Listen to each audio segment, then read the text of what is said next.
Hey everyone, and welcome back to Deck Building with Bahumaut. This week we're going to play around with some of the planeswalkers that have been appearing in the last 3 or so expansions. We're also going to use their abilities to our advantage by slowing down our opponent and using those powers to really make their strategy tough to implement. So to begin with, we'll start picking off our planeswalkers. And first off the bat, we have Kytheon. Definitely a nice annoyance. And when he flips, he can be even more annoying. The indestructible ability there can be very useful for constantly harassing your opponent in the early stages of the game. We also have Gideon in white. Similar to Kytheon, but can be a bit more useful for his ability to summon allies. Moving on to blue now, we've got Jace. Jace can help you by speeding up your deck, by allowing you to draw extra cards, and of course once he flips, you can use him to blunt your opponent's attack, and if you do manage to get him to the -9 ability, can be extremely annoying to your opponent by burning through their library quickly. We also have the later version of Jace, who helps us draw more cards and acts as a boomerang. So, got our plain blues in. Next up we have both our greens. Now this isn't going to be an all 5 colors deck, this is going to be the 3, white, blue and green, and we'll come to why shortly. And we have Nissa to give us lands, and she can also be used as a summon, use her transformed ability to summon creatures, or to transform our lands into creatures. And Nissa, in her other version, can also be used as a summoner or to gain life from cards. Now we move on to the mixed type planeswalkers. And the reason that we have the 3 colors in our deck is for Tamiyo. So you can see there, the ability to gain some extra cards from either attacking or defending is nice. Of course there's the -2 ability which acts, which stops your opponent from untapping a creature. Oh, and keep in mind that it's permanence, so it can also apply to things like planeswalkers or enchantments or artifacts, things like that, instead of just creatures. And finally, the big one is the -7 ability there. So basically, once you've got that out, you've won, as long as you have the ability to draw more cards. So the fact is, you can play any non-land cards from your hand without paying the mana cost. So if you have the ability to keep drawing cards relatively quickly, it's very hard for your opponent to counter that. There's also one final planeswalker we have here, Kiora. So she's quite nice in the fact she lets you reuse lands, and you can also summon 3 blue octopus creatures if you get her to the -8 ability. Now with so many planeswalkers in your deck, you also have to concentrate on the defense aspect, because while some of them can become creatures and some of them do generate creatures, not all of them have the ability to protect themselves. So we're going to need creatures that complement and defend our planeswalkers fairly easily. So to begin with, we'll have a look at... So a very good creature for this purpose is Wall of Resurgence. So you can see there, 3 mana for 0/6, plus it also turns one of your lands into a 3/3 creature. So it's a nice double whammy in the fact that it gives you a very powerful blocker and also can turn one of your lands into a creature. Another one that gels well with the wall and powers up as the game progresses, Sylvan Advocate. So 2 mana for a 2/3 with Vigilance is very good in itself, but as soon as you get 6 or more lands, he becomes 4/5 and gives any land creatures you control +2/+2. So that's a very nice one for a very cheap amount of mana. Another one we can chuck in here is Guardians of Meletis. So 3 mana for a 0/6 defender is still quite good. Now another important thing is making sure that we have the mana types we need to cast out Planeswalkers, because there's nothing more frustrating than having a Planeswalker in your hand but not having the right mana combination to cast it. For example, Nissa having 1 of each type of mana but not having 2 green. Now a way we can get around that is using Oath of Nissa. So when you cast it, you get the ability to look for a creature card, Planeswalker, or land from among the top 3 cards, and you get to put it in your hand. The main thing of interest for us is the secondary ability you can see there. So you can use any combination of mana, colors, to cast your Planeswalker spells, which is great for our deck's requirements. Plus the initial ability is quite good as well, and can get you off to a nice start. Along a similar vein, because we have so many Planeswalkers in our deck, it would be quite a good idea if we could power them up as soon as they come into play, and that's where Oath of Gideon comes in. So he acts as a cheap summon, so you can see there, gives you 2 1/1 white core creatures when he comes into play, but the other thing is that every time you summon a Planeswalker, it has an additional loyalty counter on it, which means it adds a number to the power, or whatever you want to call it, of the Planeswalker, getting it closer to its highest ability quicker. Similarly, sometimes you want to know what's coming up, and for that, Oath of Jace is pretty much what you need. Now, his initial ability can be a double-edged sword, can be very useful for flipping Jace quickly, but on the downside, of course, you lose 2 cards. But the good thing is you get to keep 1 of them at least. So the secondary ability there is what's mainly of interest to us. And once you manage to get a Planeswalker or more out, you get the ability to see your upcoming cards and also arrange them in the order that suits you. And that can be an extremely powerful asset in a battle situation where something comes up, and it allows you to change what your upcoming cards are to suit a developing situation. So for example, if your opponent plonks down a card that has a high power, and your next card is a land, but the card after that, or the card after that, is a kill spell that you can use to destroy that creature, you can rearrange the order of those cards to get rid of that creature extremely fast. So same with nearly any other situation. So it's a very powerful tool for mid to late game. So now that we've got our oaths in there, now the other side of this deck is its ability to kill opponents' creatures and planeswalkers. And to get rid of planeswalkers, we can use Imprisoned in the Moon.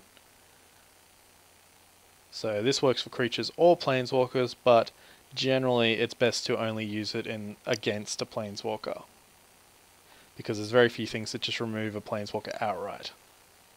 Now with the addition of Escalate cards, it's generally a very good idea to put at least a couple of them in your deck.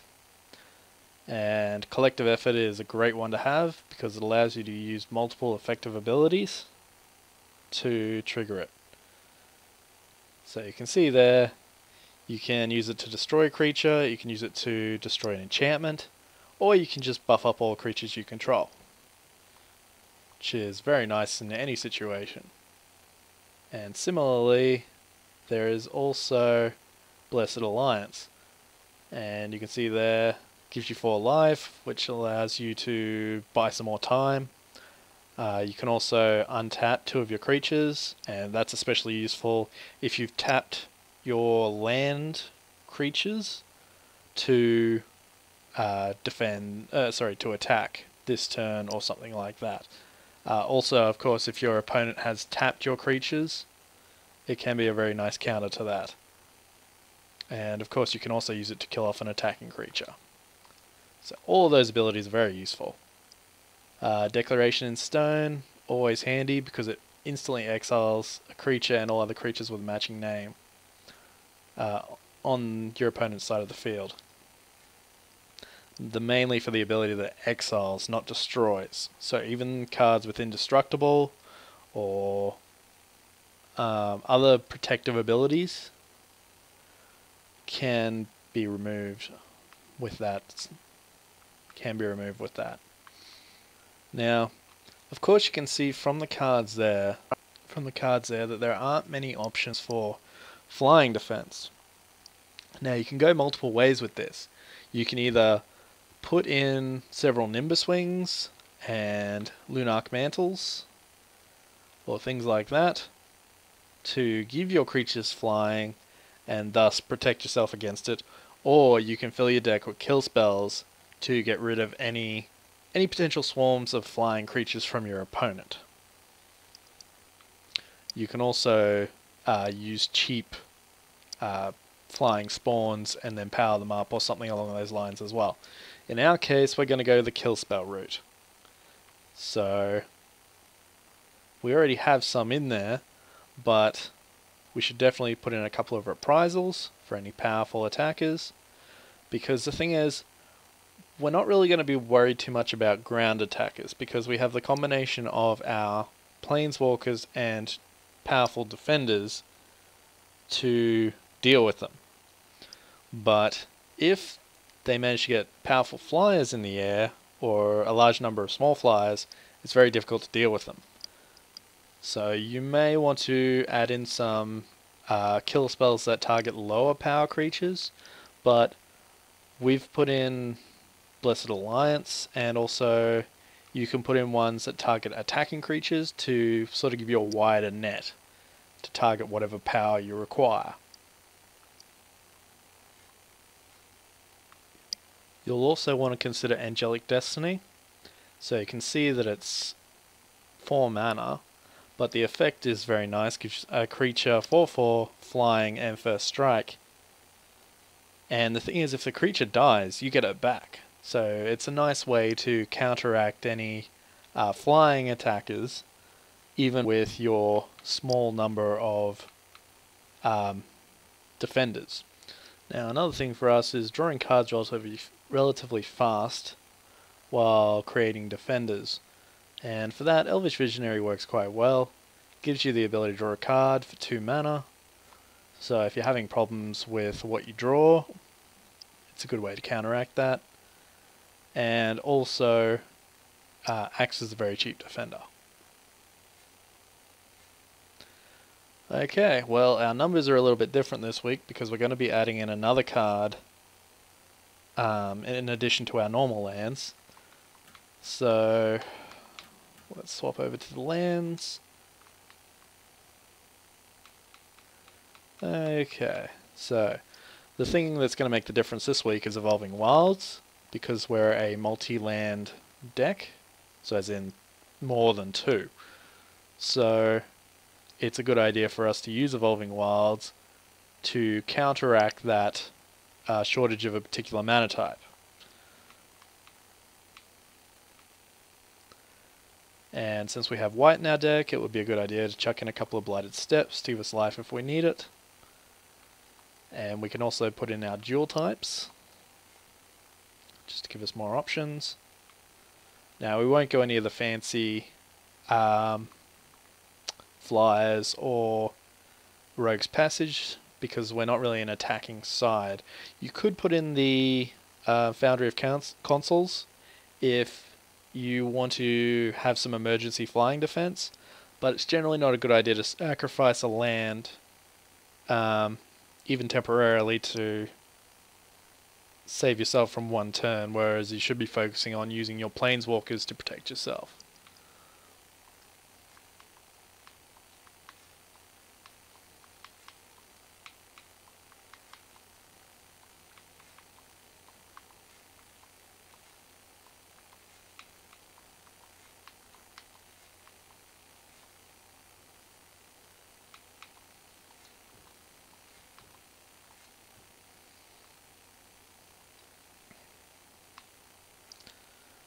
Alright, we'll take out one Blighted Steps. Okay. And that's our deck for this week.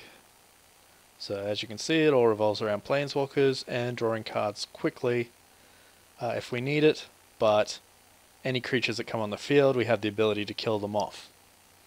So unless our opponent is dealing direct damage to us, there's little they can do until we're built up enough to fight back properly. So we can see here, our speed is very good. Our strength doesn't really lie with our creatures, so 1 star is appropriate. Our control is very high because of all our kill spells, and our synergy is fairly average, not a little bit lower than usual. But that's because we have a mix of defenders and a large number of planeswalkers, so there aren't a lot of the same type of creature or ability in the deck. So you can see here that we have quite a lot of our cards fall into the 2 or 3, so very cheap. Our breakdown is primarily white, but there's still a fair number of the other 2 colours in there. So our even mana works fairly well. And so we've got our deck together, and we're ready to move on to testing. Okay, and we're off. Let's see what we got. Okay, so we got 2 land types and Evolving Wilds, which gives us our 3rd. We won't be able to take advantage of Celestial Flare early on, but we do have Declaration in Stone if we need it. And we also have Tamiyo, which is very nice for us, seeing as she's the only one in the deck. So, looks like we've got a very decent first hand to start off with.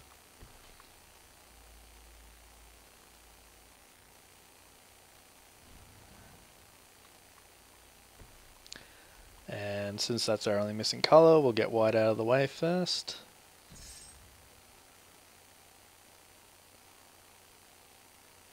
And if our opponent plays anything dangerous next turn, we can use our Declaration in Stone to get rid of it. Okay, a 2/2 creature, that's not particularly threatening. So we can let that 2 damage through if we want. I'd rather not give the opponent an extra card at this point. I'd rather save Declaration in Stone for something more dangerous.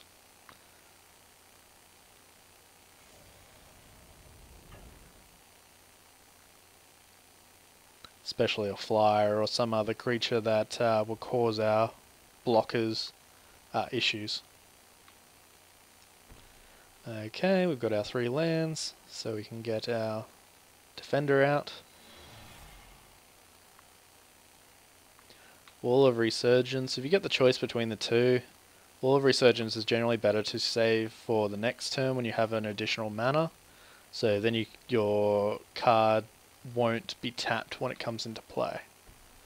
So as in, for example, if I play Wall of Resurgence now, I can target Glacial Fortress and it won't actually be tapped. But the thing for us now is we can play Tamiyo and use its ability to start powering it up. And of course, if our opponent does attack, we get to draw a free card out of it.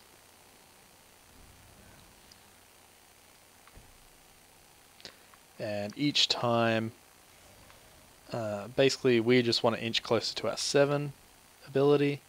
So we have Jace there, who can boomerang our wall.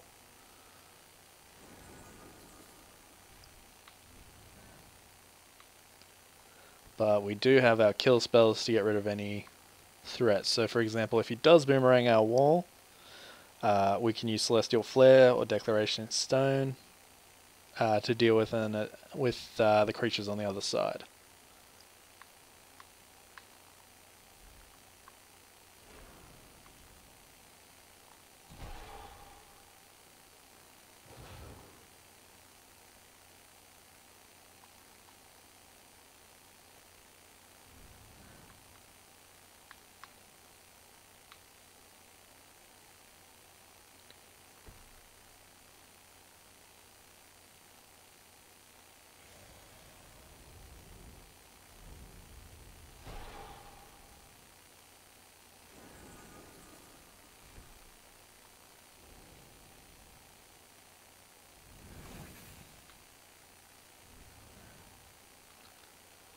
Okay, now we've got enough spare mana, so we may as well put out Wall of Resurgence.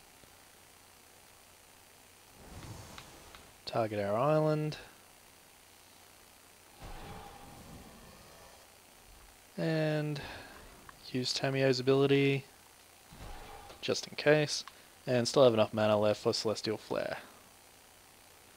Because I assume our opponent will try to boomerang at least one of our creatures and attack.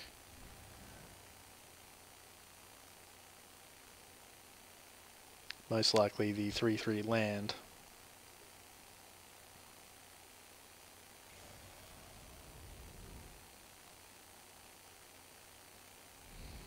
Or not. Well, that makes things easier for us.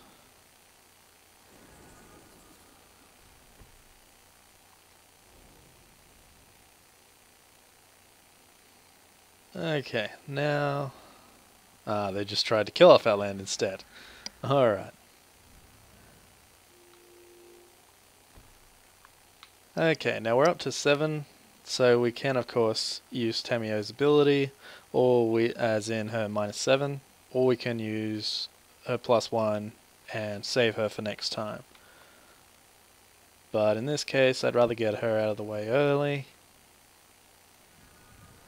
Okay, so now you see the sudden effectiveness of Tamio. So we have no mana costs, provided we select the pay 0. And that gives us more cards. Play Oath of Jace. I think I'll play the 0.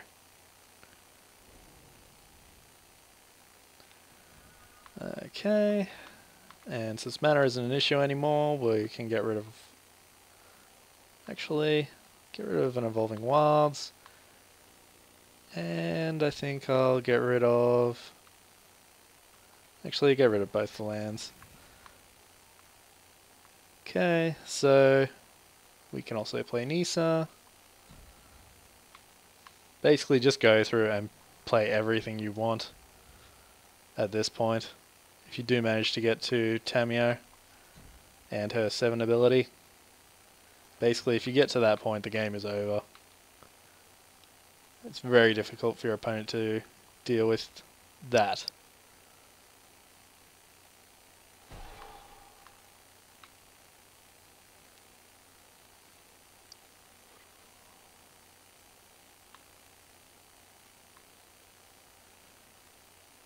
Okay, so time to play with our planeswalkers abilities.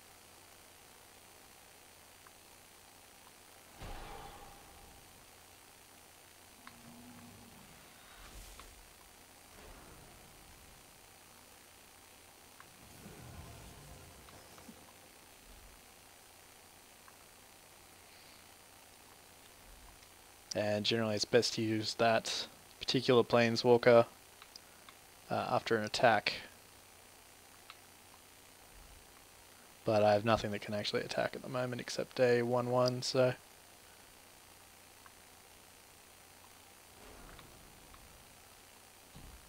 yep.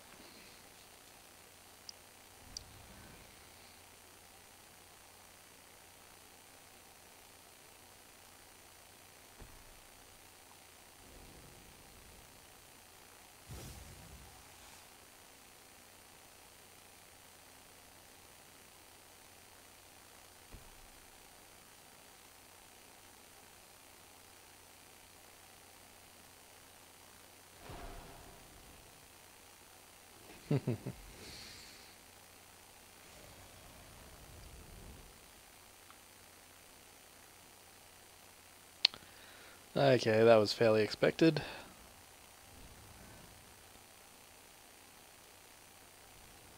Alrighty. So of course now I can choose the order that cards come to me.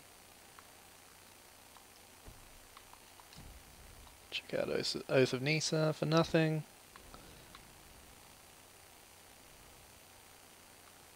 And I think I'll pick Jace. Put him into play.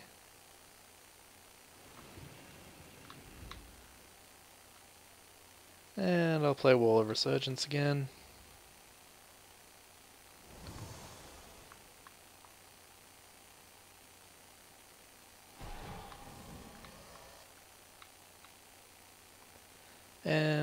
I think I'll attack with my elf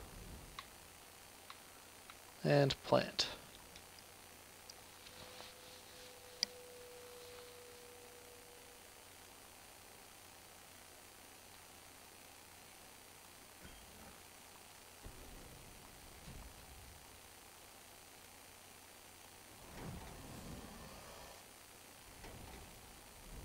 Okay, and now we can of course go through the planeswalkers again.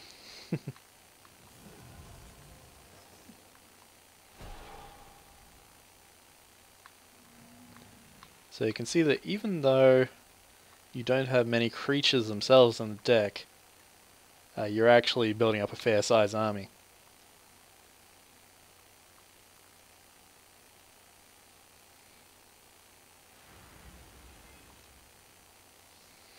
And of course all of these planeswalkers have powerful endgame abilities, so if you're able to defend them until they trigger, it's very difficult for your opponent.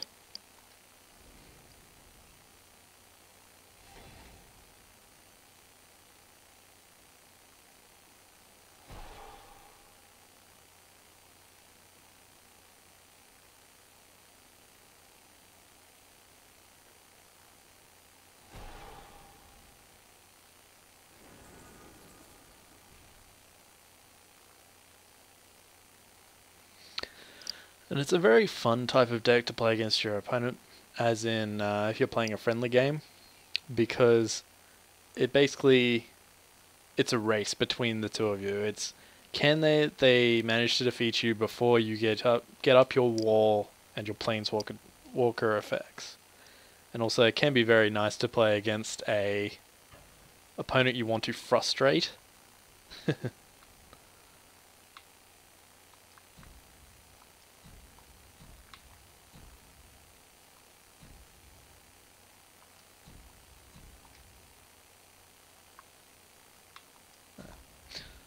Okay, so I think I'll pick me, and I'll pick my opponent to destroy a sacrifice an attacking creature.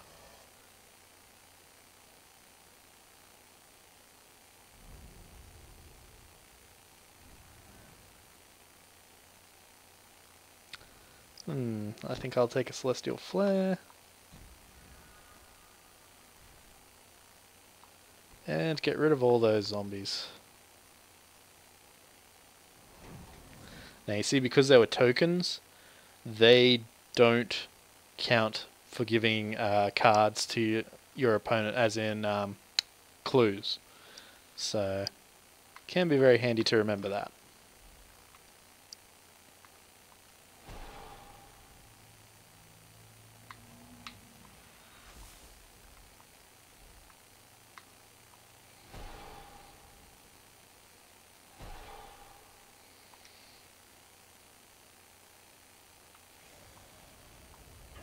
And the white planeswalkers are very good for continually harassing your opponent. Now, since I don't have the other Jace on the field, I may as well turn this one into planeswalker.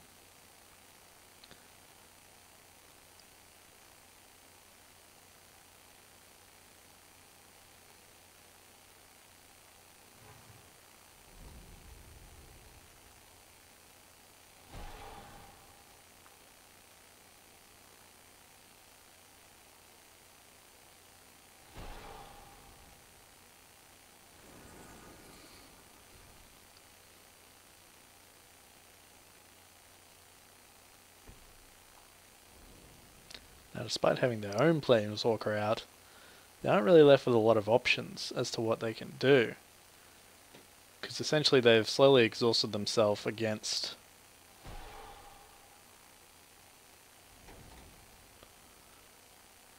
the wall I've set up.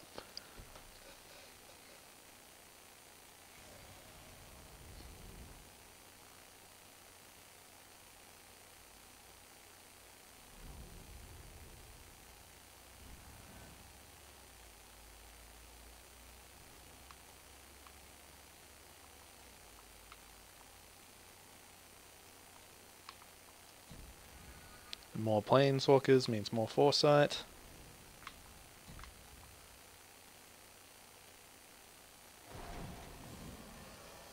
Okay.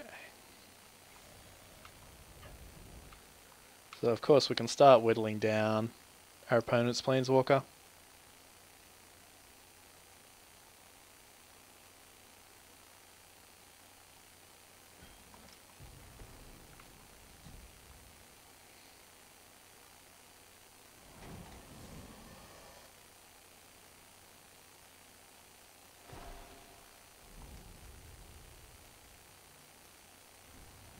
And making sure that they don't trigger their ultimate.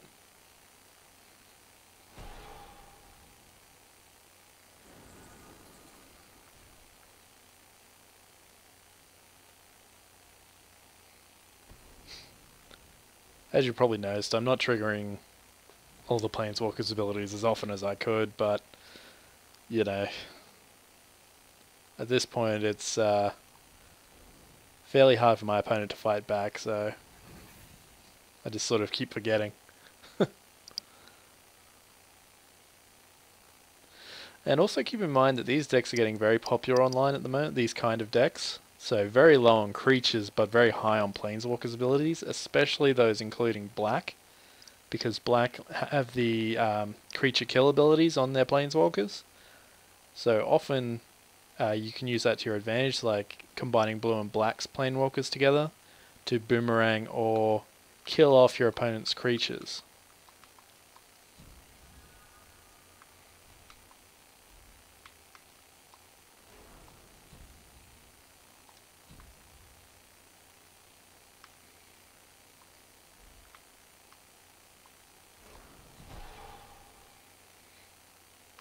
And also keep in mind you don't actually have to target Planeswalker's abilities on what it says. You can select the ability and then press Y to complete it without actually selecting whatever the ability requires you to target.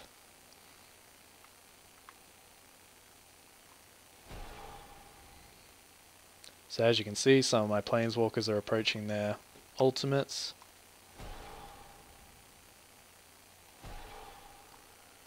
And the board is clear, so we can get rid of that Planeswalker.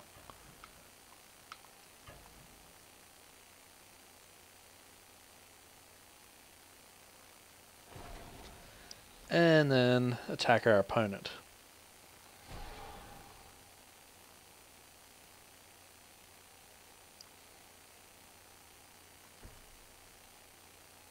Because one of the best things about Planeswalkers is they're very hard to target with spells. Because often creatures are just spelled to death as soon as they come onto their field unless they have hexproof or indestructible. But Planeswalkers, it's very hard to do that. The main counter against Planeswalkers is damage spells that are specifically targeted towards them, or enchantments that are specifically targeted towards them, or large numbers of flying or unblockable creatures.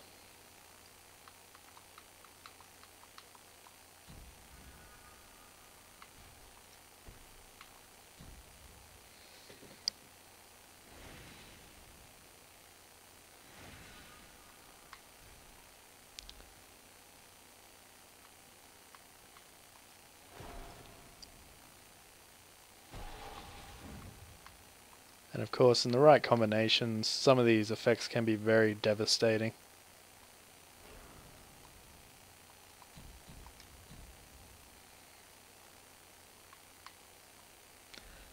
For example, taking advantage of Gideon and Nisa's ability to power up your whole army can be particularly dangerous to your opponent. So as you can see there, I had an army of basically very low power creatures. Suddenly all become +2/+2.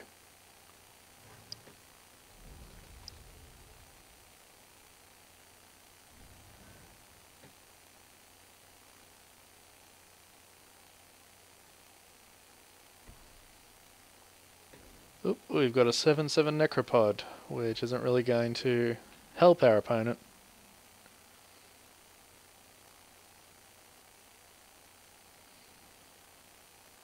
And while there are a lot of kill spells that clear weak creatures, such as the tokens we generate, our walls also have such high toughness that even the -4, -4 effects of black are very hard to deal with.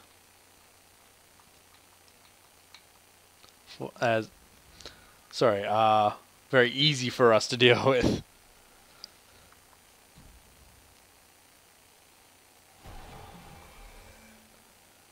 And of course we can trigger all the abilities and everything else, but the game is over, so...